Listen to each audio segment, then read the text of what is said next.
Welcome back to the channel, guys. This is part 2 of a 5-part series on how to sell your trees. And today we're going to be diving into what to look for when it comes to actually getting somebody out to buy your trees. So there's a couple different options for this. Option number 1 is to sell directly to a mill. This is something that you can just go to your local sawmill if you have something close to you and reach out to them, and often they'll be more than happy to come out, give you a quote or an estimate on your timber, and then they'll often subcontract a crew to come in and actually do the harvesting of the timber, and they'll haul it back to their mill and saw it for lumber. This is one way to do it. Another way to do it is to go directly to a smaller company that may not actually saw the logs themselves. A lot of the times these guys will buy the timber directly from you. These are the loggers themselves. They'll come in, cut the timber out, and then market the logs to different buyers. And then the other option is to get a consultant out, and you can work with either the state forester or independent consultants and have them come out, and then they can they'll go through and evaluate what you have. If it's something worth working with, they'll go through and give you recommendations on the best way to manage your property, and then often they'll get some trusted, reputable people in to your woods, and often they'll do a bid, and whoever gets the best bid, highest bid, ends up winning the job. So, what option do you choose? Do you sell directly to a mill, or do you go directly to the loggers, or do you go and get a consultant out? There's not necessarily a right or wrong answer here. Each will work.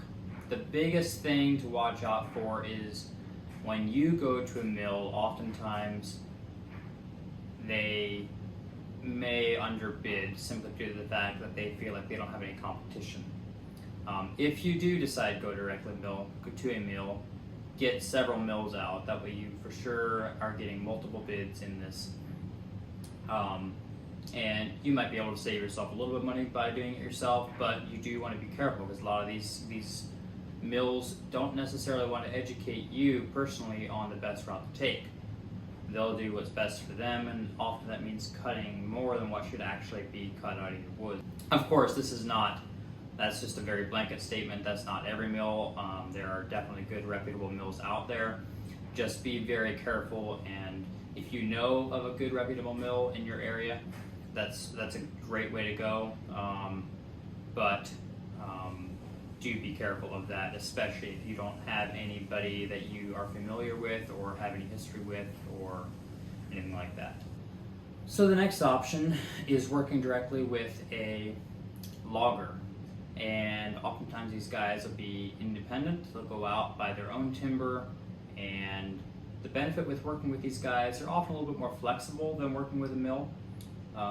They are willing to do a little bit more side work sometimes if you want specific drives put in, for instance, or some odd ball work. They'll often be able to work with you a little bit more on price and whatnot with that. And oftentimes these smaller companies, because of the size, they need to be doing good work in order to continue to get work, and that's what their reputation is built off of. And so oftentimes these guys are great guys to go with, and because of being smaller, their overhead is quite a bit lower, thus getting a better price at times. This is not always the case, but this is something definitely to check into if you have somebody locally that's just an independent logger that buys timber.